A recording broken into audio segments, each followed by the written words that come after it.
So this is from my buddy who asked about the bypass on the gas because I took off the octy or whatever, the vacuum valve that was on it, and what I did was the number one that says number one. It's the same on both sides. This one says one, and I think the other one says two or whatever. That one is the feed line, so that when I put it on reserve, I figured if I was going to have one of them running and not the other, it would be reserve is the one that I want to be on. Because if it was on, it would only feed from the one part of the petcock that was up higher, and then the lower part would be the reserve. So I definitely want reserve to be on. I just turned it on until I figured out which one was pulling. But you hook up the fuel line, run this crisscross over to the far side of the carb, and the one from the number 2 line over to the right side of the carb, the one closer to you on this side of the bike, obviously. And then I took a little chunk of hose, I shoved a bolt in there, and I put a clamp on it to shut that one off, because I think that would have, I don't know, I don't think it runs when it was on reserve, but I don't ever want to accidentally turn it on, right? So that's just the reference from the left side. The right side is exactly the same. Oh yeah, left. Now the other part that you have to do is down here.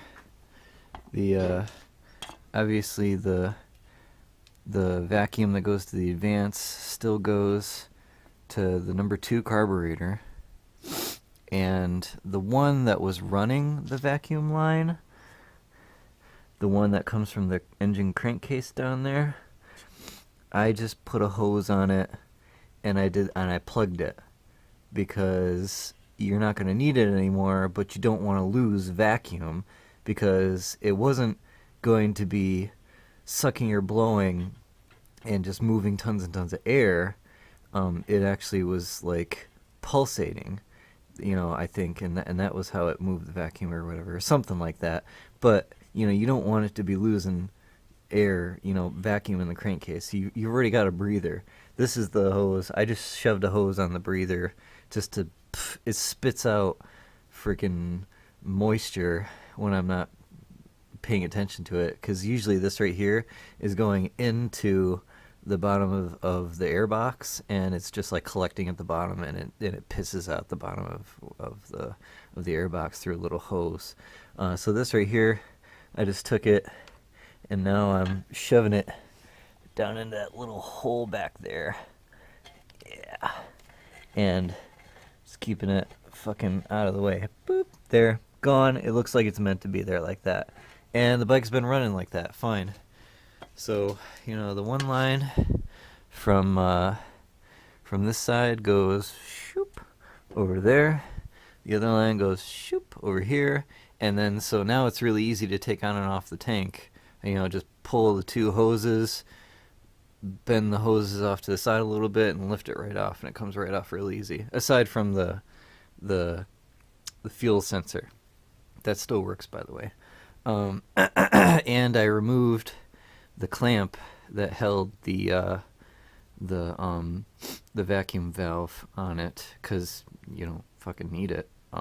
And now it looks a little bit prettier, because you don't have something stupid hanging there.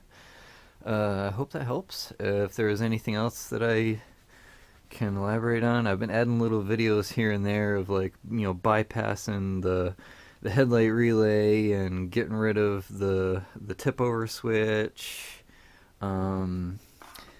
I cleaned up my horn wires so that they weren't sticking out funny, and I got the handlebars all situated so I can turn it really nice right now. It turns all the way till it stops and hits the bumpers. And I still don't know about this clutch cable. That's cattywampus, but we'll fix it later if I have to. Alright, see you later.